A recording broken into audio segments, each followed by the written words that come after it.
Please welcome the cast of Vacation: Dana Barron, Beverly D'Angelo, Mcalhom Hall, Ethan Embry, Jason Lively, Miriam Flynn, and Marisol Nichols. Give it up! Hey everybody, this panel recording was sponsored by the great people at 80stees.com, and they've got some really cool stuff. Check them out and use coupon code FSVACATION for 30% off. They have more shirts than this franchise has Rusties. Now, on to the panel.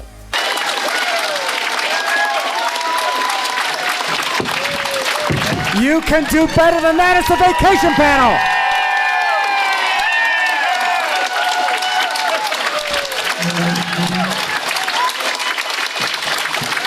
They're still making their way up again.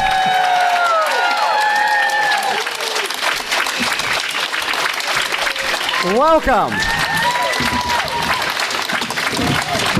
We're getting there. One more time and then you can sit down. Hey guys, what's happening? Oh, this is awesome. I've been wanting to do something with OG Rusty right beside me for a minute. Well, make yourselves comfortable. Welcome. This is quite a thing to have you guys here. Thank you. Can't thank you enough. I know there's a big panel here, but what I'd like to start off with...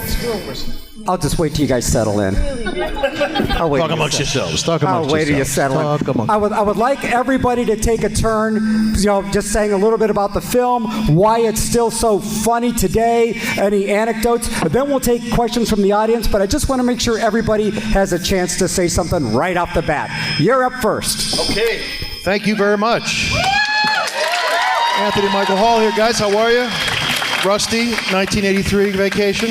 Glad to be here. Love you guys. Yes! I'll hand it off to Mr. Live. I'm trying to get my Instagram shit going here. Trying to keep it together all millennial style, yo, it's trouble. Look, I'm Jason Lively. I was really, really lucky that this guy was like crushing and got signed to a Universal deal and couldn't do the second one, so I got to be Euro Rusty. Real stoked, and it was really, they lined up a lot of kids off the street and they put us all in berets and they said, "You look good in a beret, brother." I said, "I'll do it." That's how I got it. I got this one. Good. I forget. I'm used to lower budget ones where you have to pass the mic. Hi, I'm Miriam Flynn. I'm Cousin Catherine.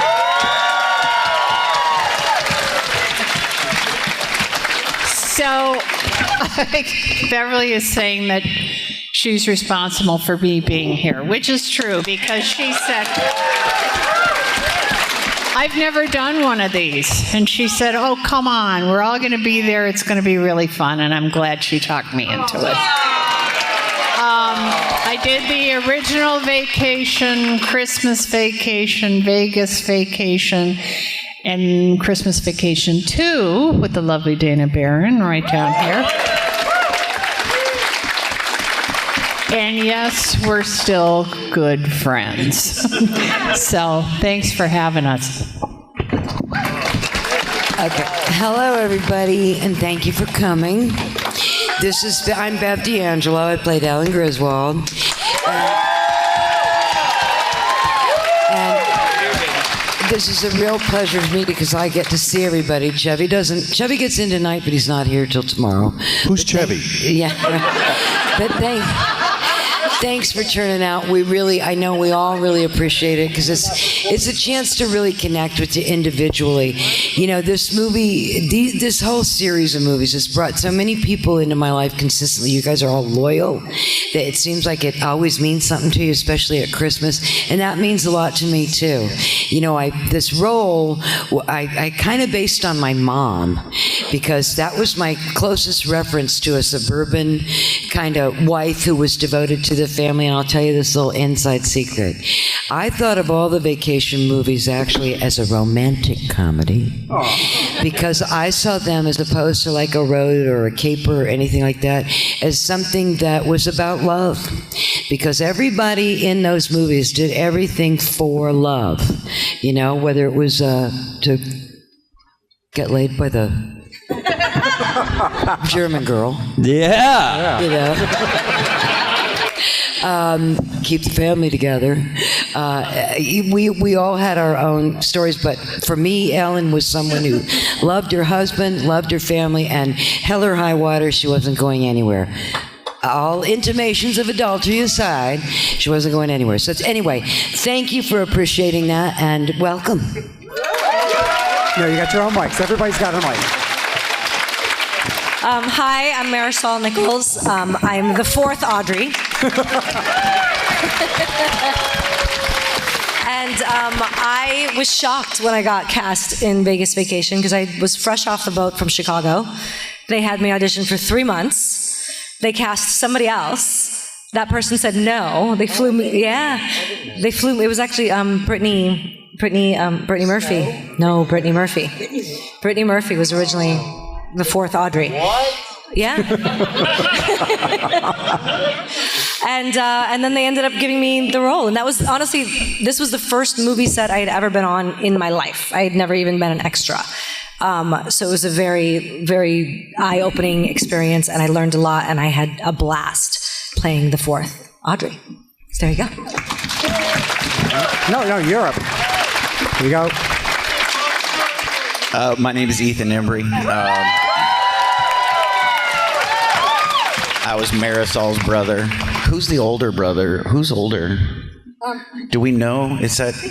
It kept changing. It changed.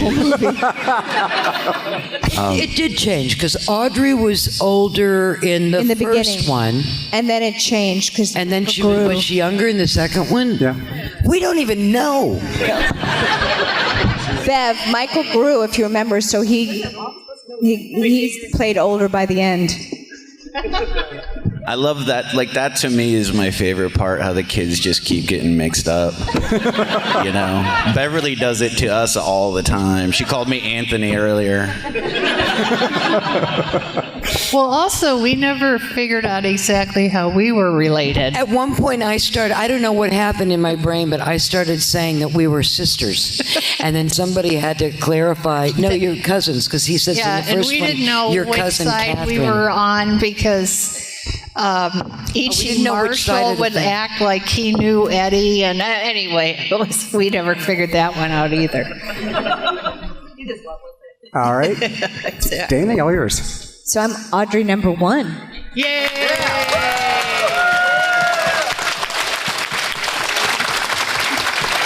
Still close with my bro. Yeah. Anyway, obviously we feel family, and our fans feel like family because they all have family stories about why you guys love vacation so much, because everyone has lived it like we have. So, you know, it's just fun. It's so much fun. Thank you for being here to enjoy the fun. All right. You guys ready to get some questions? Raise your hand. Doug will come around with the microphone. Who's got a question right off the bat? Well, thank you for the panel. It was wonderful. Thank you guys for. You guys have questions. Right in front of you, Michael. I don't have a microphone. I guess I have to come over then. No, he's got it. Let him run. Sorry, folks, park's closed. Right there. That's a good candy right there. This one's for Jason. In European Vacation, when you're in a restaurant and you have that newlywed couple that's kissing in the background. Okay, so you mentioned to your dad, Chevy Chase, that they're from Akron. I'm from Akron, Ohio, so I'm just wondering how there's like a link there somehow. Clever question. I wasn't expecting that one right off the bat. You know what I mean? Sometimes you get thrown. I'm like, wow. Well, I'll tell you this. If you look at it, if you watch my mouth, and I don't know why, I guess no one on set at the time knew that you say Akron and not Akron, because my mouth says Akron. Because remember, that was one of the ones that I had to dub later. We had to fix that to Akron. But there was someone involved in the writing staff that I think was from there. And that's why they did that. But yeah, there you go. Akron. Right down front. Right here. Anthony, you look like you were laughing at half of the scenes. Especially drinking the beer, you were smiling. Was there Were you laughing behind the scenes, or you trying to keep it down? There was always a lot of laughter, you know. I mean, I think we'll all attest to this. Harold Ramis was awesome, and Maddie Simmons, our producer and great director, and they set the tone, you know. They made it comfortable and relaxed and a lot of fun for us all. And Chevy was always cutting up, and there was a lot of laughter in all these shows, you know, definitely. So, makes it fun. Got a question right here? Beverly D'Angelo, how was it like working on the first vacation? Wait a minute, where are you? Where are you? Stand up. Oh, he is standing up. There he is. Fourth generation of fans. I am standing, yeah. How was it like working on the first vacation movie? How was it like? Oh, how was it? Yeah. Okay. I had just gotten married to an Italian duke. And I'd gotten these nominations, and I'd done Coal Miner's Daughter as Patsy Cline, and I'd done Streetcar Named Desire. And the thing is, nobody really knew, like, was I going to have a career as a comedian or as a dramatic actress? We didn't know. So I read this script. I was 30 years old, and I read that the offer was parents of teenagers. And there was this old vaudeville saying, never work with kids or dogs. So not knowing where my career was going to go, I said to my husband, can you read this? What do you think? It was also they were going to shoot it on location. And my husband read it and he said, but Beverly, look at this Cousin Eddie. He's hilarious. We do it. So we were on the road the whole time, except for a little bit in LA. So we all traveled together. That was fun.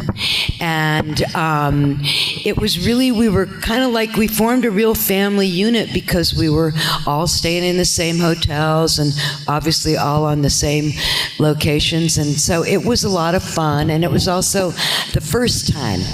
And I think there's something about doing something for the first time that makes it feel exciting, you know? And so it was exciting and fun and wonderful. Now tell us about third grade. How's it going in third grade? How old are you, buddy? Good guess. Good guess. Wow. When's the book going to drop? Okay, next question. Thank you for your question. Next question is over here to the right wall. I've got a question right here. All right, thanks. I just wanted to say to Anthony Michael Hall, you had the best line in the Breakfast Club when you said you got a fake ID so you can vote. That was the best line. Thank you. And thanks to the late, great John Hughes, or none of us would be up here. And thank you. Yeah, that made me laugh. And I just wanted to ask all you guys, what is your favorite memory of one of my comedy heroes, John Candy? I love that guy. So we'll go down the line. Start with you. I loved John Candy. I really did. He had a heart of gold. He was like Uncle Buck. He really enjoyed making people laugh, as we all know and love. I missed the guy. He was fantastic. It was great. Mine for me was when I watched him in Home Alone. I loved that. It was one of my favorite actors. Wish I would have got to work with him as well. Mm-hmm. Oh, you lucky rat. Well, John was actually a friend of mine because we were in Second City together, and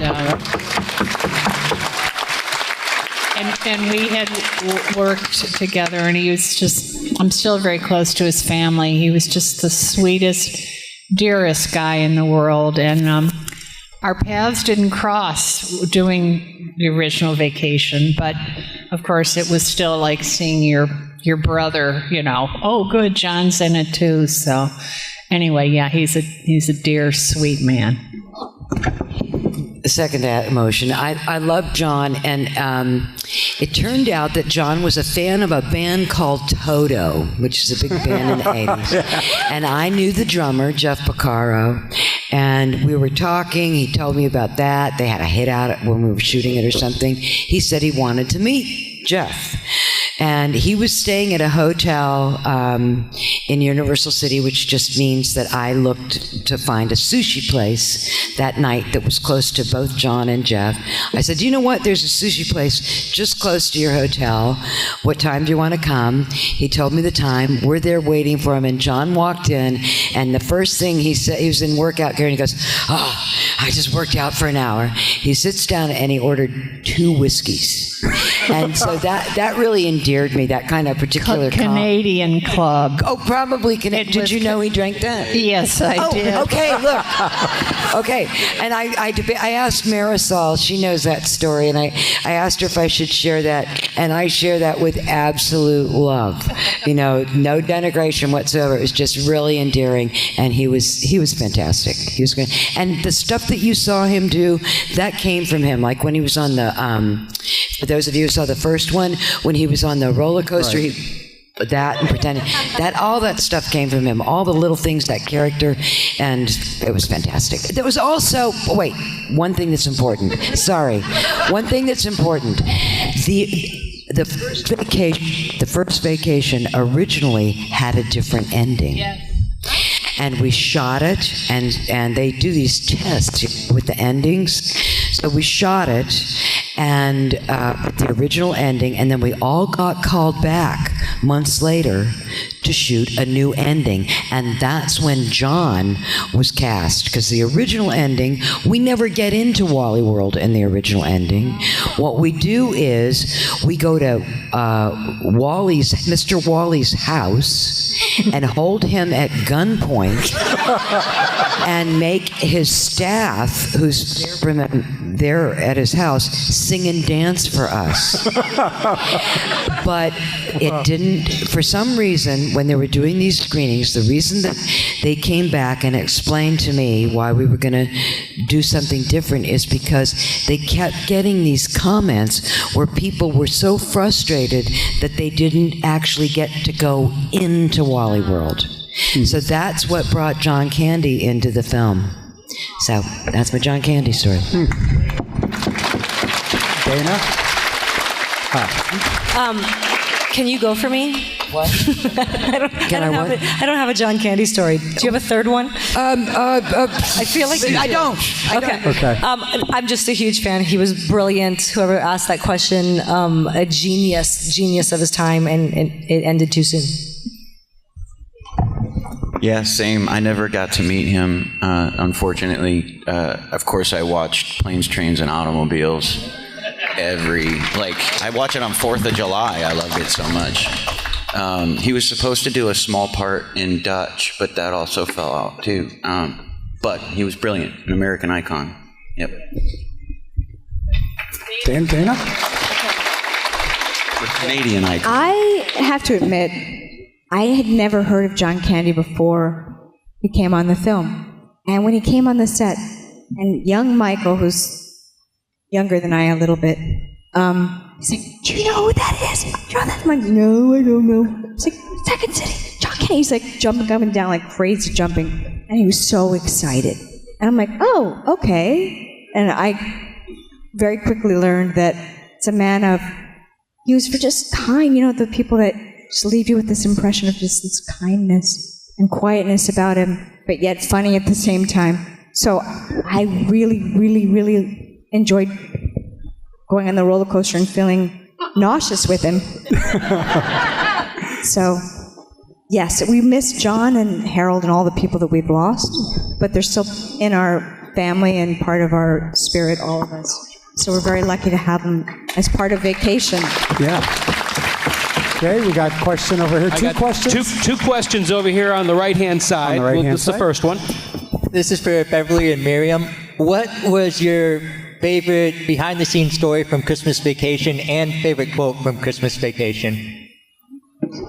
Behind the scenes and quote, did you say? Yes. Well, the behind the scenes, unfortunately, you never saw, but they actually shot a scene inside the motorhome, which the Cousin Eddie, the RV. And I wish they had, because the art department did such a job on the inside of that motorhome. I remember they had put up a little newspaper clipping as if Cousin Catherine was excited to see. It was the television listing for the movie about Roe v. Wade. like Catherine was excited to watch that. And they had me in olive-colored Marabou baby doll pajamas, and they had Eddie in his white undershirt, and we talked about, it was the lead up to the scene where he goes out to, clean out the shitter, and for time they couldn't use that scene, and I was so disappointed. The waitress uniform. Oh, the waitress behind the scenes. So, one of the outfits I wore in the movie was a waitress costume, and I just thought it was funny that she just wore a waitress costume, even though she wasn't a waitress. But I'll just tell you this real quick. This is probably terrible that I'm telling this, but when we were doing the wardrobe fitting, Randy said he wanted his... the Avion bottle. Yes. Oh, but it's a good one. That Randy wanted his underwear to show through his pants. And the costume designer says to me, "Do you want your underpants to show through your pants?" And I went, "No." No. And so we get on the set, and I don't know if you remember those pants that he wore, but he took an Evian bottle and put it down his pants. And the director didn't see it, but we... It's like when I put my hand... Yes. Oh, yeah, when Beverly put her hand in front of Chevy. I'll tell you about that on my turn. Anyway, that was pretty outrageous. And when you're watching the movie again, if you look carefully, you may see the outline of an Evian bottle. But I hope there are not a lot of kids here. I think that's illegal to talk about. Okay, so behind the scenes on Christmas, that shot where we're like all at they say freeze. We were really, really, really being rushed. And I said to Chevy, if I hold my hand out here, I won't be touching anything. But I said, but I bet that they're moving so fast. It was like at the end of the day, I said, I bet nobody sees this. And so, because I was kind of getting used to okay, shoot this, moving on, that kind of thing. So we did that. Then they said, okay, wrap. And that's what you see, was me going like that. Thank God they liked it. But that went fast, and yeah.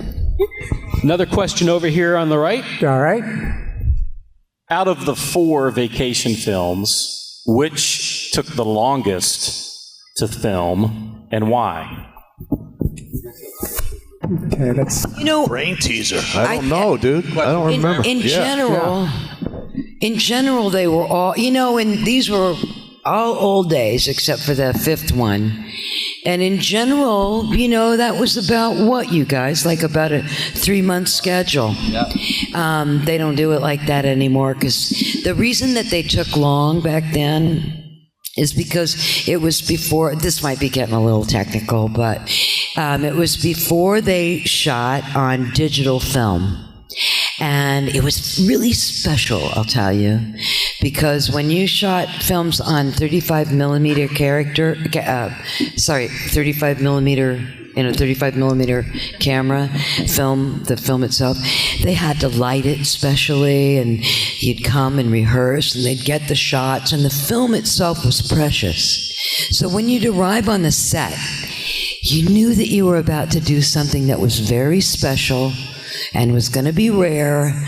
And until they started using video, the director was right there, and he was watching to see what your best take was, because that's when he'd say, okay, print it, or we're going again. And so all of those movies had that aura of specialness in them, until the last one, when we were just on digital, and you can just go wherever you want to do for however long you want to do it. But as a rule, except for the last one, they all were scheduled for 3 months. The only one that we had reshoots on was the first one, and that was just for a few days. All right, over here now to the left. Okay, let's get that side of the audience. Although I have a quick question too. How many of you are familiar or were familiar with the original John Hughes National Lampoon stories, Christmas 58 or Vacation 58 and Christmas 59? Yeah. Yep. Because we're old. Because those were brilliant. Old and we remember. Those were brilliant. Right, because it stemmed from that original article in Lampoon magazine. Correct. Right. Exactly. Right. Exactly. And Nice. and then he was able to use some of the stuff from Christmas 59 in like 16 Candles and things like that. But those original stories were just classic. Thank you. Cool. All right. You know, I want to add something about John Hughes and the thing that happened with Anthony Michael Hall, because Anthony. This is the thing I want to tell about Anthony Michael. Oh yeah, no. This. Oops. No, the thing I want to say about that is that.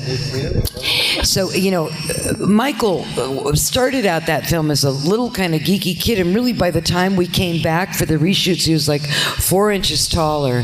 But from the minute that he was on screen, on film, everybody on the set was going, what?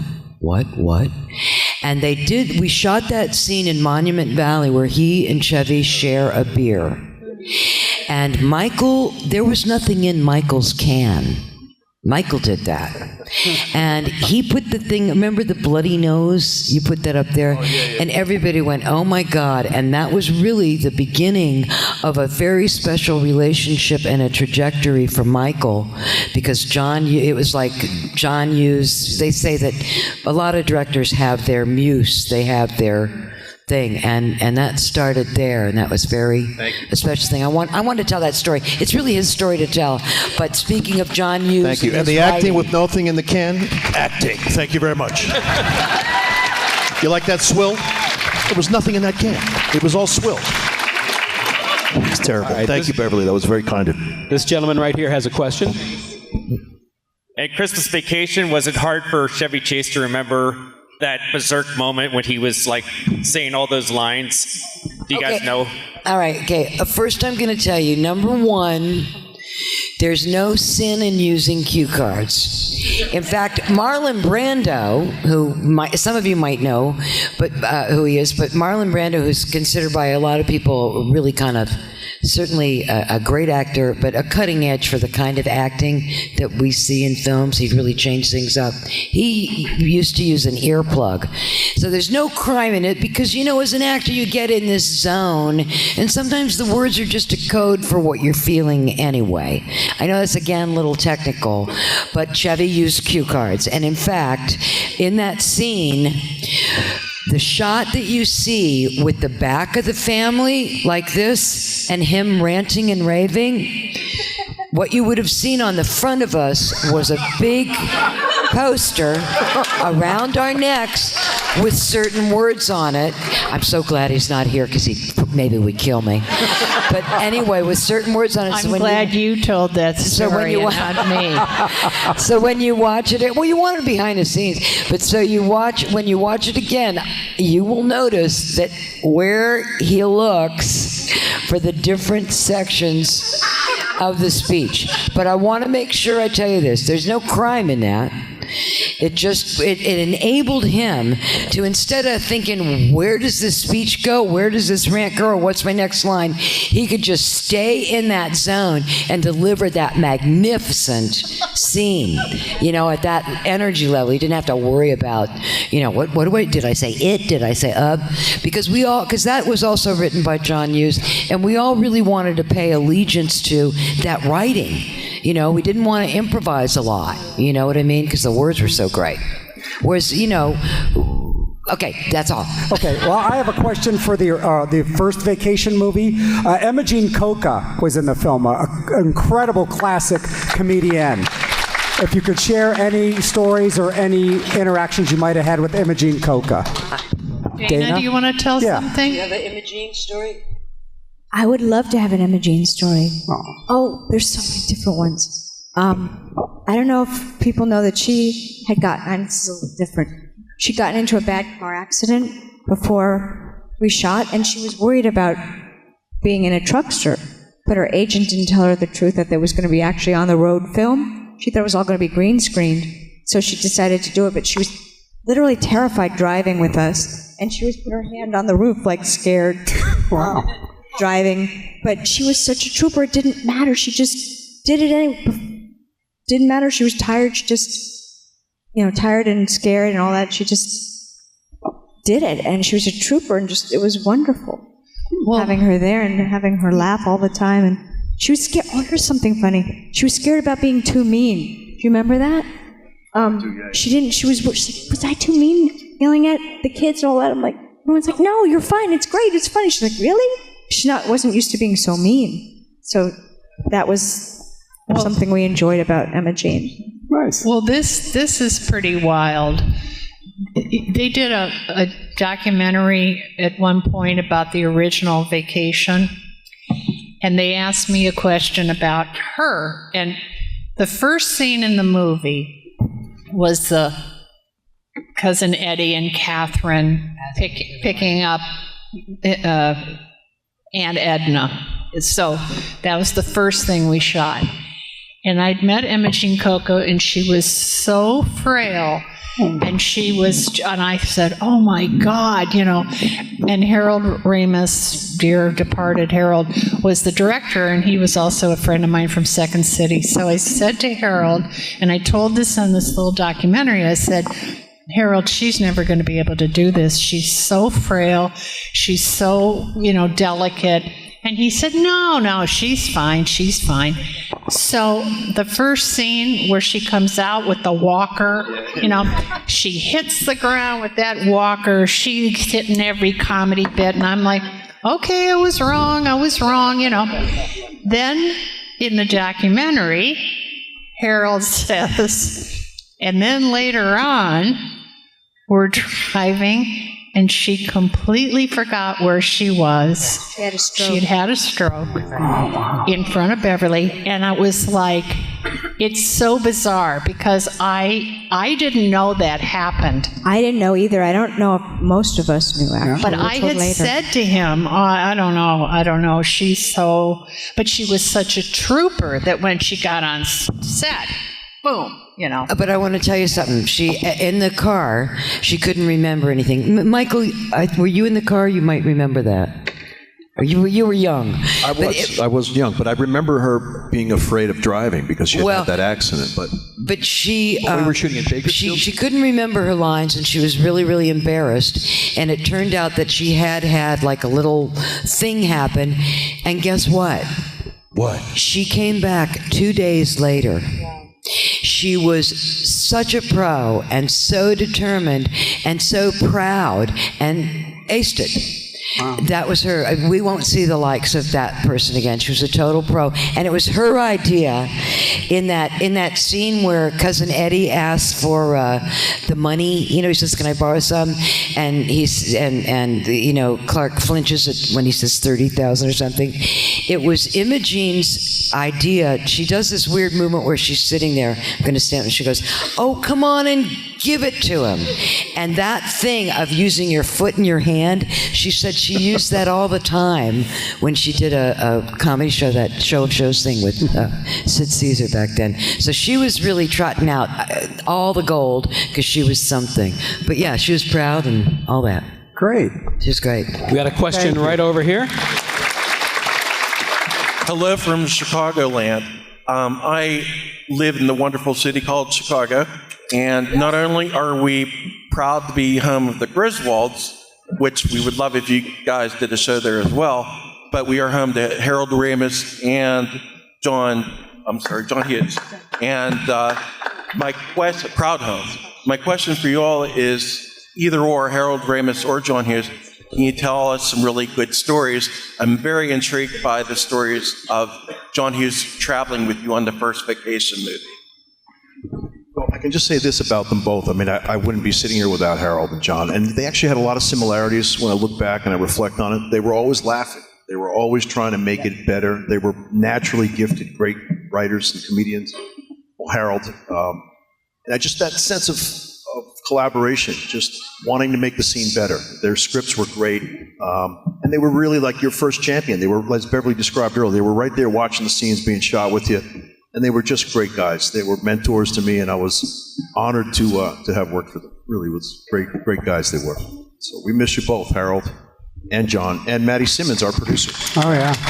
Maddie and Eddie. And Emma Jean. Edna. You know what? I'm going to even interrupt him because I just got a text from Janie. Chevy and I have been lifelong friends, neighbors, everything for 100 years. And I'm getting texts from Janie all day about tonight. Now, look, here's the thing. Do you all, I was thinking maybe if I turned on, because I don't think Chevy's doing a Q&A. No. But if I put on my video and turn it toward you, if you want to send some love to Chevy, I'm happy to do that. Would you like that? Yeah, let's do that. Hang on just a second.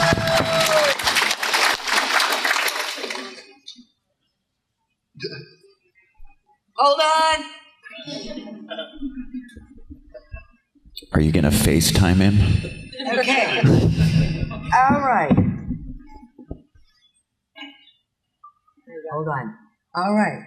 This is for Chevy Chase. Everybody wants to say, hey, I love you.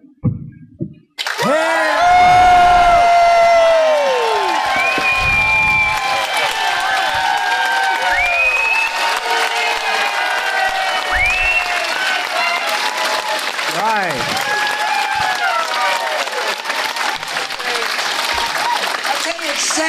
There you go. Let's grab some more questions. I got one right here for you. I'm a little nervous, but this is a question for everyone. Were there any pranks pulled on set? I did one offset that no one knows. Well, let me explain it to you. I think you'll get it. No. Beverly said that's not a prank then. We were shooting in Las Vegas, and we were shooting nights in Las Vegas. So that means you'd start at 5 p.m. and get home sometimes at 5 a.m. or 6 a.m. or 7 a.m. And so after like a week and a half of this, and we're staying at the Tropicana, so I'm going to my room, you're dead tired, it's exhausting, and you hear ding, ding, ding, ding, ding, ding, ding from all of the things, right? So one of these nights, I had to go, and I had to get up at 4 in the morning. From all the slot machines, in case you didn't know that. Thank you for explaining that. So I had to get up at 4 in the morning, and it's Vegas, right? So they're literally going to pick me up downstairs at 4 in the morning, and there's a connecting room next to me, and they are partying. And they are partying loud. And we own, like, most of the Tropicana, because our crew was there and everything. What's happening? Oh, he's waving. Okay, fine. Do you want me to pause? This is my wife. Oh, okay, fine. Yeah, you should have seen it from our end. All of a sudden it started a little. I was like, what the heck? Okay, so I'll skip to the ending. So these guys are partying. I call downstairs and I ask if there's any way that they can move my room just to another room just so I can get some sleep. Instead, the manager comes up, knocks on their door, and asks them to keep it down, which does nothing but piss off the guys next door that are partying because it's Vegas. So they scream at the top of their lungs, F you, it's Vegas. And they turn the radio, they turn their music up, and da-da-da-da, and I don't sleep a wink. So when I go to leave to start work, it's 4 in the morning, and I go to open the door, and I'm like, oh, it's quiet. And so I had what's called a ghetto blaster, which was like a 3 CD thing with 2 giant speakers. And I had like Metallica, I think I had 2 other, and I put the speakers against the door, the connecting door, and I cranked it up, and I turned it on repeat, and I walked out the door. That was my behind-the-scenes prank. It would have been a prank if that door that you put against was the director's. That would have been amazing. Or an actor. That would have been amazing. Anybody else? Anything else? Yeah, Did you do pranks? I didn't do any pranks, but I remember when we were shooting Vegas Vacation, it was in the middle of the Howard Stern Chevy Chase war. Oh, wow. Yeah. So the people, on the days that I didn't work, I'd go and I'd work for production.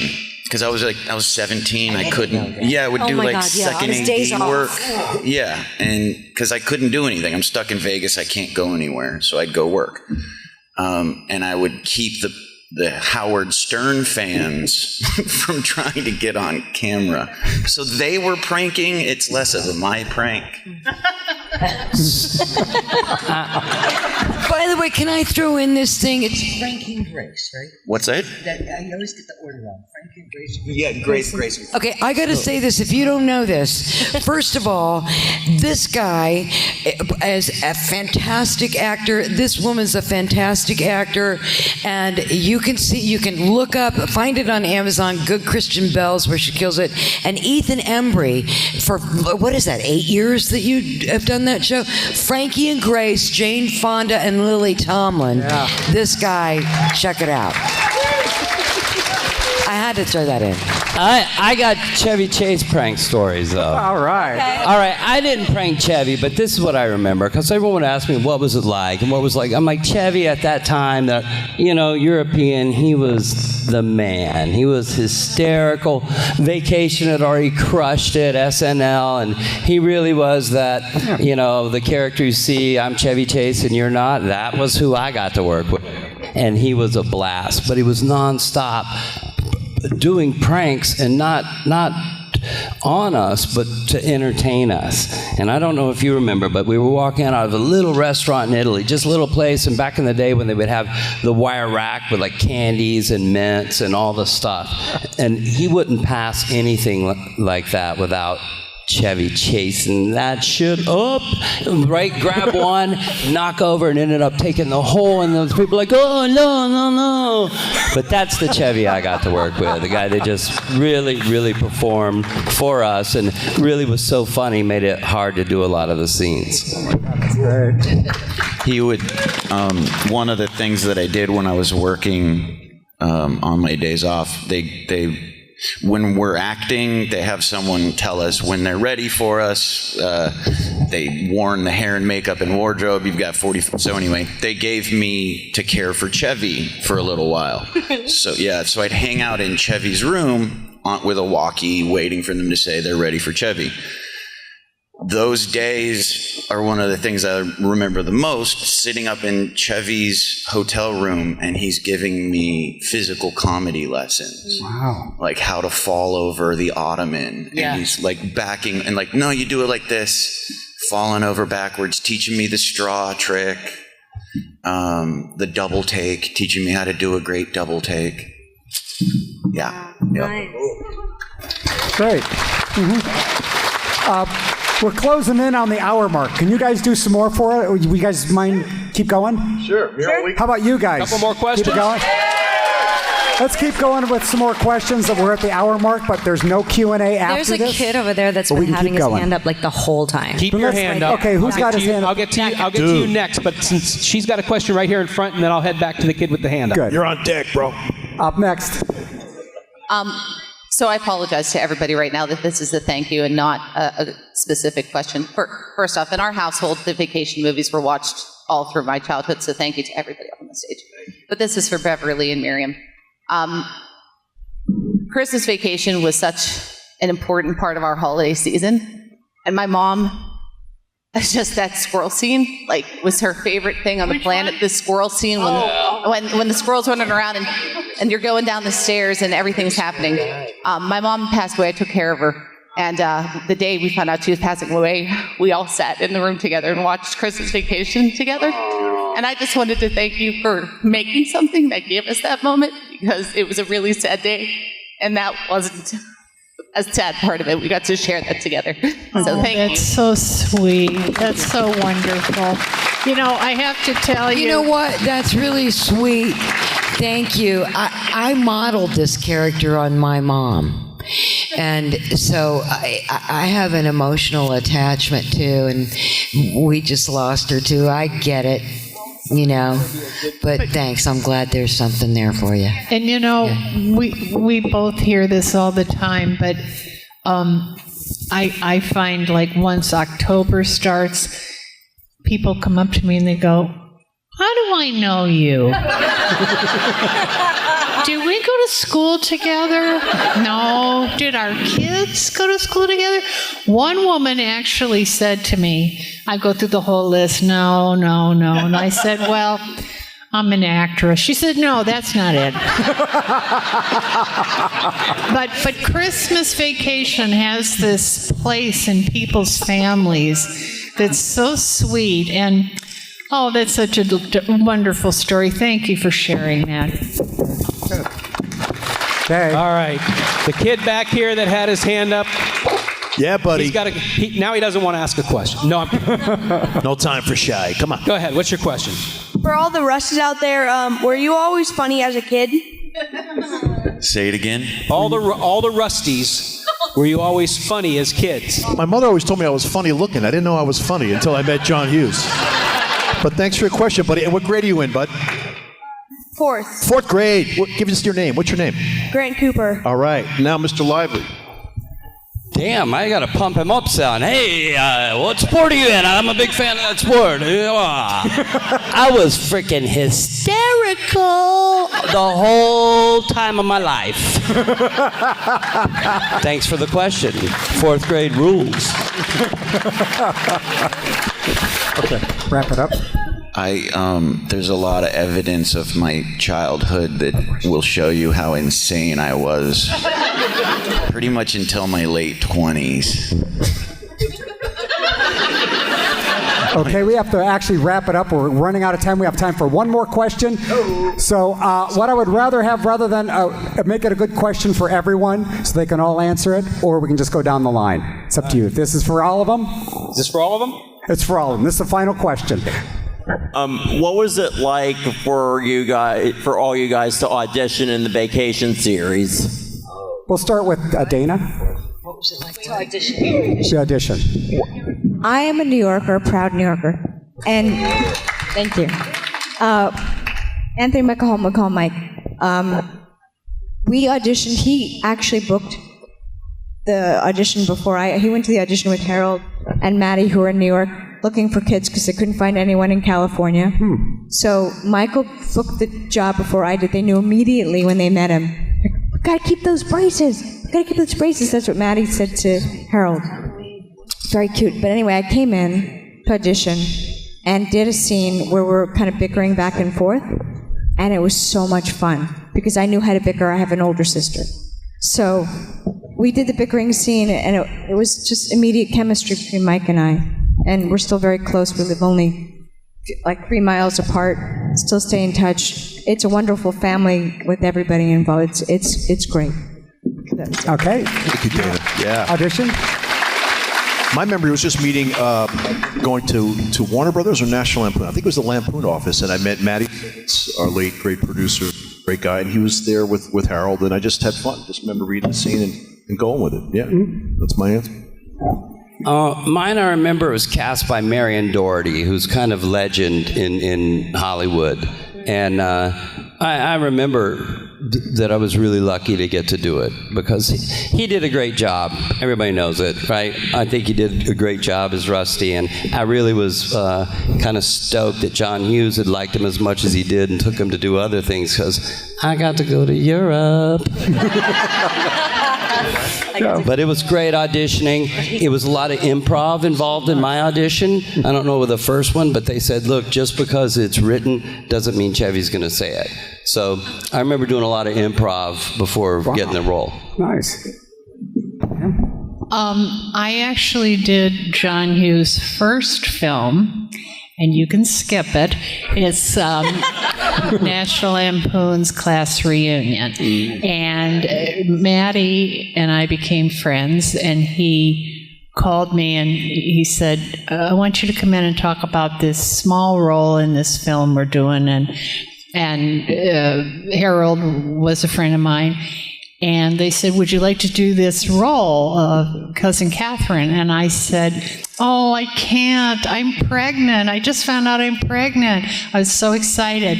And Chevy looked at, I don't even know if Chevy remembers this. Chevy looked at Harold and said, you know, that'd be kind of funny if she was pregnant. Which is, of course, became the whole joke about her always being pregnant. And they said, well, you could do it pregnant. And I said, okay. So I didn't know. I was with my first baby. I show up on the set in Colorado and I don't show. So they're like, well, we've made her pregnant. So they had to pad me anyway. So I am pregnant, but that's a fake pad in there. And then, of course, little did we know that this was going to become this franchise and go on and on. But That's how I became Cousin Catherine. No, I wasn't pregnant in Christmas Vacation, but it turned out I think I was pregnant in Vegas Vacation. No, because she was. Because in Vegas Vacation, we actually came up with that scene. We improvised that scene in Vegas Vacation, and she says that you are pregnant, because she said that she'd been getting paid to do fertility experiments or something insane or something like that. I think this one's going to take. Yeah, I think this one's going to take. That's right, that's what you said. For me, I went in. I had never met Chevy, but I knew Doug Kenny. I knew some of the Lampoon guys. So for me, I went in and I met with Chevy and Harold, and we had a great time. And then a lot of phone calls ensued. And as I told you initially, my husband, I said, I don't know, dogs, kids, teenage kids. I mean, what? And it was my husband who said, it's hilarious. Look at Cousin Eddie. And so that's how I got into it. Okay. I think I already said it. I came from Chicago. My only thing was I didn't think that they were ever going to hire me. I grew up, it was Vegas, it was Chevy Chase and Beverly D'Angelo. And it was to play their daughter. And I was like this little Latin kid from Chicago. I'm like, Audrey Griswold was like, the all-American family. They're never going to hire me. And so, like I said, 3 months of jumping through hoops and come back and do it again and again and again. And there you go. And then I got it. Yep. Okay, and lastly? Much like Marisol said, when we did ours was the last of this amazing series. So I had grown up watching these movies. They were a part of my life, much like they were a part of yours.